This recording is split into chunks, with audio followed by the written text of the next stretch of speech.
You actually talked about that in next episode. Let me start that just section. Yeah. Just gonna do that. So I Yay, you're here. Welcome to How to Be a Grown-Up with CK and GK. Let's get started.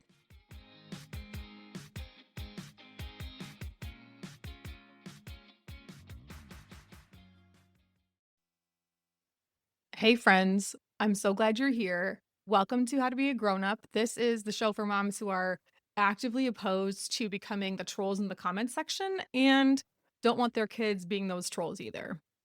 Today, I'm diving into digital citizenship, so applying what we've learned so far in this whole practical resistance series, like all the way, this is like almost 10 episodes of this, to the online space. So before we do that, though, I want to make sure, are you subscribed? Have you subscribed to this show yet? If you haven't, please make sure you hit follow. I'm so happy that people are starting to share this show. I'm starting to get more listens every day. Super exciting. Please, if you like my show and if you like what I'm doing, share it, spread the word, and tell your friends to follow. But let's get into it. So, of course, I'm referencing some nonviolent communication strategies here. So I've got all of those links we've talked about in the past, plus a couple of other ones that are relatively new for me. There's an episode of Peaceful Parenting, The Power of Nonviolent Communication by Stephanie Fernandez. It's a podcast, so I'll link to that in the show notes. The Cayuga Centers for using nonviolent communication with your kids, the Media Education Lab, Media Literacy Now, youth networks, and Center for Civic Education. So all of these will be linked in the blog post for the episodes. I can't put too many links in the show notes, but they'll all be there. So please go check them out if you would like to do a deeper dive into any of these resources and see where I got my information from. Okay, so let's talk about what digital citizenship means for real families.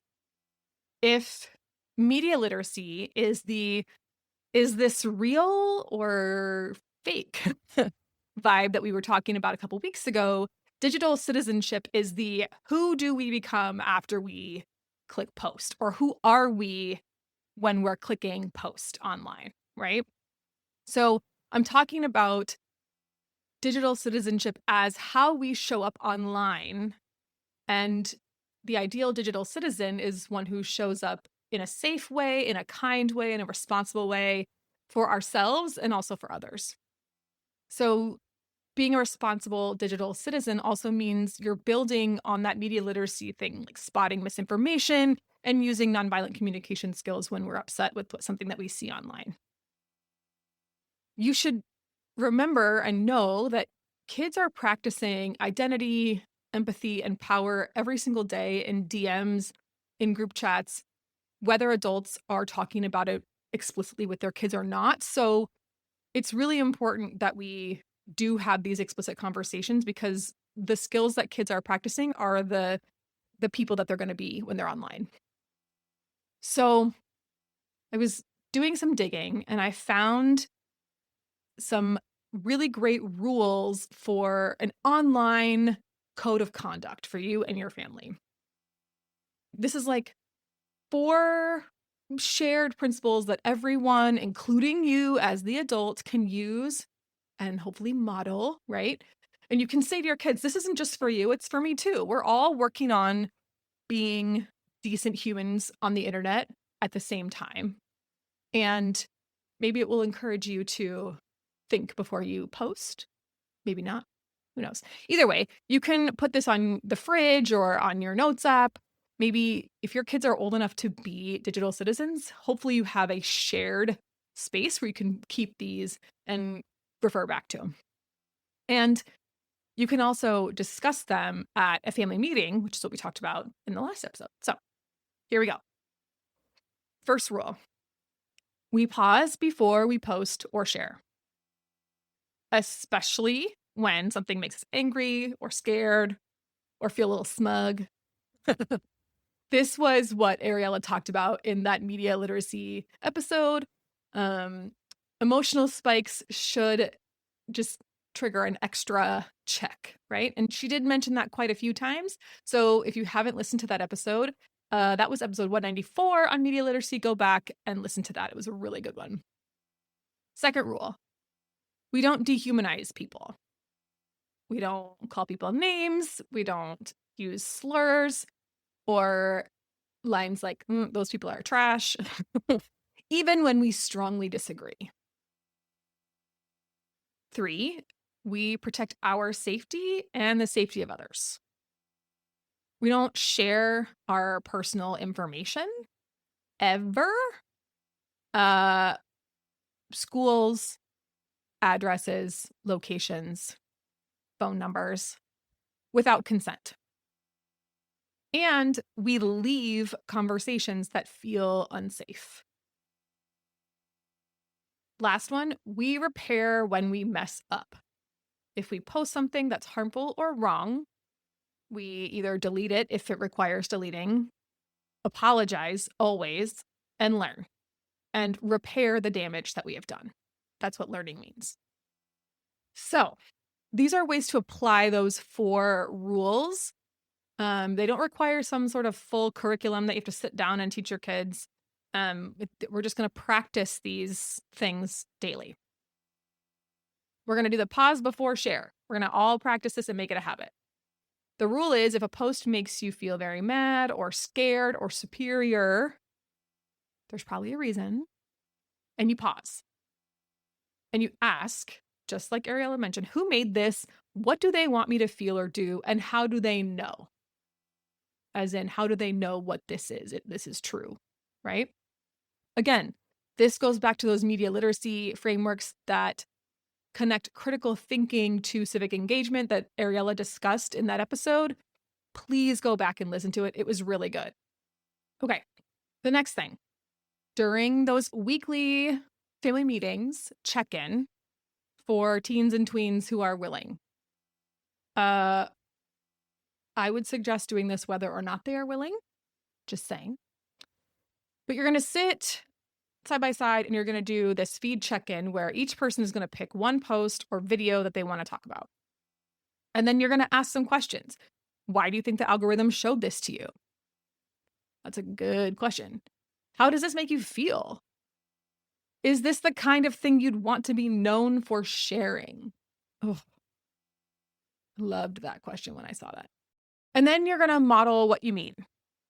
So you're going to pick something. It doesn't even have to be during this meeting. You can say, like, just in passing, I was about to comment something real spicy on that post, but I'm going to just put my phone down and touch grass. Because you might need to do that, right? Or I'm fact checking this because this doesn't ring true for me and I just need to make sure I don't spread something that isn't true. And I love the just saying it in passing because then it looks like it's unintentional, but it's totally intentional. And kids see that and they're going to do what you do. Love doing that. And then you're going to have a family no-go list, right? So together as a group, you're going to name what crosses the line here, like personal attacks, dogpiling, doxing, not okay, cruel jokes about someone's body or identity. And if we see this happening in a group chat or in comments, these are no-go for us. So we're going to scroll past it. We're going to mute it. We're going to leave it, or we're going to come and talk to a grown-up. We're not going to join in. Now, as adults, most of us can handle ourselves, right? But kids need a little help. And I've found that as an adult, I often need help giving my kid that help, right? So here are some words to give your kids for group chats, for DMs, for comment section drama. And I sort of have these based on that nonviolent communication spin that we've been talking about. Just remember, as always, with me, none of these are scripts that you have to recite perfectly. Your kids don't have to recite them perfectly. These are just options to give you some ideas. So for when a group chat turns mean, because it inevitably will, kids could say, I'm really not okay with making fun of that person. I'm just going to leave this convo. They could actually physically type that out. I'm going to leave. They could say, this just doesn't feel right to me. I'm muting this thread. Y'all are too much. My favorite option is the just go. There's no need to say anything. You can leave if you want, right? And in this situation, if they just, and if any of this, right, in this group chat turning mean thing, I would encourage you as the parent to tell your kid to blame you, the parent. Here's what I mean. When I was teaching, I would tell my kids that they could always come talk to me when they were uncomfortable sitting next to a friend in class. Maybe that friend is like annoying as all get out, fun, like outside of the classroom, but really annoying in it. Or they talk too much, or they are constantly like poking them or touching them or taking their stuff or all that other dumb stuff. And I would see it and I would pull the kid aside and I would say, like, listen, if you don't want to sit next to that person, like, I'm happy to be the one who separates you guys. And what I'll do is I'll move you and not the troublemaker so that it looks like, you know, you didn't do anything like to tattle on anyone, right? You weren't tattling. So if they were willing, I'd actually move them publicly, right? So I would say, like, if you really want me to sell this, the best thing that I can do is I can see it.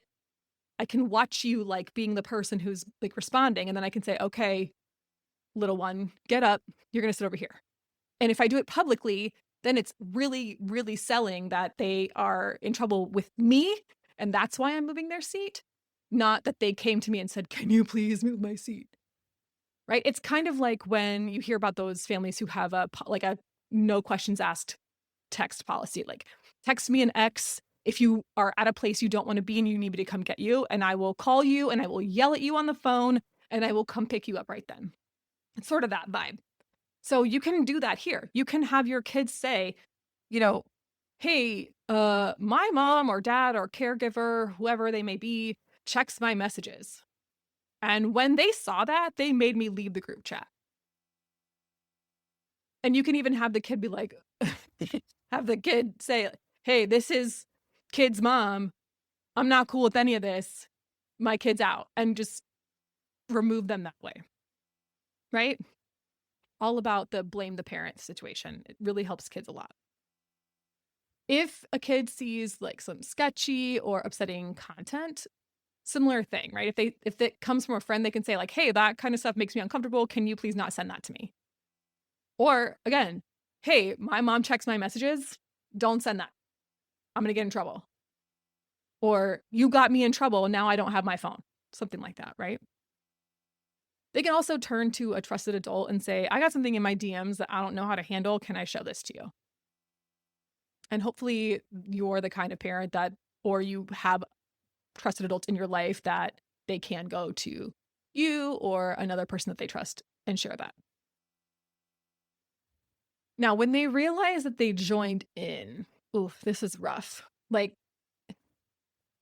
this is a big deal for me because accountability is a big piece of this. And they need to understand that they have to make it right. They could say something like, I said something that I regret in the group chat. I'm really sorry. I'm going to delete it. I'm going to clear it up. And I'm going to apologize publicly in the group chat. The one thing I want to caution you or kids about is that it was a joke is not an acceptable way to clear up what you said in that group chat. Jokes that do that to people that you regret because they're not really a joke are messed up. All they do is minimize accountability because it was a joke. And when you do that, when someone says it was a joke to you, what they're doing is shifting the blame to the person who is insulted, because that way it's the person who was insulted's fault that they can't take a joke. So encourage your kid to not default to it was a joke, because it's not a joke. You might have thought you were being funny, but it wasn't a joke. Doing that, acknowledging that you hurt someone, mirrors that NVC repair, that nonviolent style of acknowledging the feeling and stating what you need and then making a new request and learning something. For teens who are dealing with misinformation, I would encourage them to say something like, hey, that post is wild, right? Before we like go too far down the rabbit hole here, before we start arguing, can we check this other source that I found about this? I really don't want to fight over something that isn't even true. So definitely doing that modeling that we talked about before, where you say something like, man, I was about to comment something, but I'm going to fact check it first, is a big help here. All right, bringing this back. You know what I love about digital citizenship, which is going to sound so nerdy of me? It ties back into all of those lanes that I talked about for activism in episode 191, which was called Pick Your Lane. If you haven't heard that, please go back and listen. But here's what we know about strong media literacy. Studies have shown that strong media literacy actually can support real-world civic engagement. So like contacting officials and joining causes and participating in communities in a meaningful and thoughtful way. And what we also know about posting is that it's just one tool, and it's not the only tool, and it's not a political action. Do you remember the Black Instagram profile squares for the Black Lives Matter movement in 2020? Yikes, right? Like, that's not political action. That's a post or a profile picture change. It doesn't actually result in any meaningful change. So, I mean, you can even use that example if you want.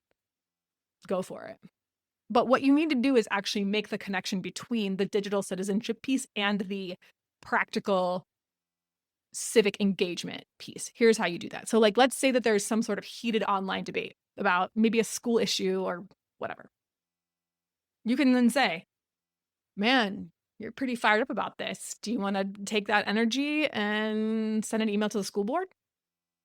Making that connection for your kid. What a powerful thing to do. After seeing a mutual aid request, let's see if there's some sort of small way we can help. Maybe we share with some context. Maybe we donate $5. Maybe we drop off an item. All things we can do to help. If they see disinformation online about some sort of local event, maybe they were there for it. Maybe it was down the street. Maybe it's their state. You could say, maybe we can share a calm, factual post from the official source or from a trusted source that we know has a reputation for telling the truth, instead of just arguing in the comments. I love the idea of taking these things that kids are seeing and actually turning them into a teachable moment that they can then apply to other parts of their life. So cool. And to be clear, as I wrap this up, digital citizenship doesn't mean never posting anything spicy again, because Lord knows I feel the urge to post spicy things regularly. And sometimes I forget to pause and I post it. It doesn't happen often, but it does. It just means that you're asking yourself, is this helping build the kind of world I want to live in and that I want my kid to live in? Or am I just adding to the noise and adding to the negativity on the internet? Just something to think about. Next week, I'm actually going to take a week to think about what I want to do with this series and maybe go just kind of figure out what my next direction is. But I am very open to hearing your ideas about what I should tackle next. I've done so many things on this practical resistance piece, and there are definitely more ways to go, but also, open to hearing from you guys. So please do share your thoughts. I have a send me a text line there. You feel free to do that. I do get those text messages, so feel free to send your ideas. I'd love that. In the meantime, next week, I am going to share the episode that I was on of the Uncomfy podcast.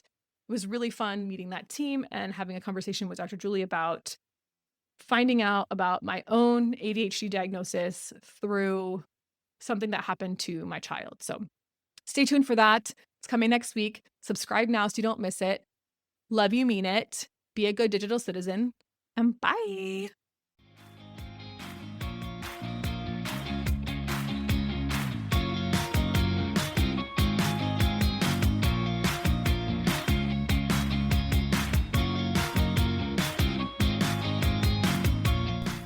Hey friends, thanks for listening to the CK and GK podcast. Find us at CK and GK podcast on Instagram and Twitter, and rate, review, and subscribe on Apple Podcasts, Spotify, Good Pods, or anywhere else that you pod. See you next time.